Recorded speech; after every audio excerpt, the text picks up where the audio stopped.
म्हणायचं फक्त आपल्या घरच्यात प्रेम आपल्यावर आहे का आपल्या पैशावर आहे. सब तो पैसे के भाई रे अपना साथी नहीं कोई, अपने पल्लों में पैसा होए तो सब ही खुशामत करते, जब अपने पर वक्त पड़ेगा तब कोई साथ नहीं चलते. कारण आहे आपण बांधले त्यांच्यासाठी, बंगले आपण बांधले, वावर आपण घेतले, गाड्या. बरं जाऊ द्या, रोज आपल्या आंघोळी कुठे आहेत? बंगल्याच्या बाहेर. सध्या तरी आत करीत जा.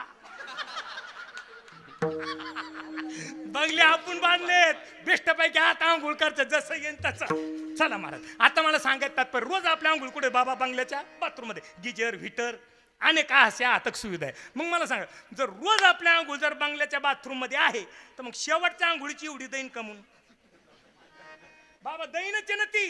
अरे ते तुटलेला पलंग, त्या 2-4 इटान खाली पाणी चाललं.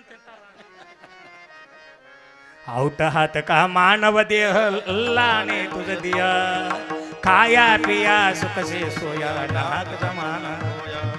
त्याच्या पुढचं जर बारीक मध्ये अर्थ बघितलं तर संसार करायचाच नाही असं नाही, पण करत असताना लक्षात ठेवायचं. बरं यांना काही घेणं आहे का?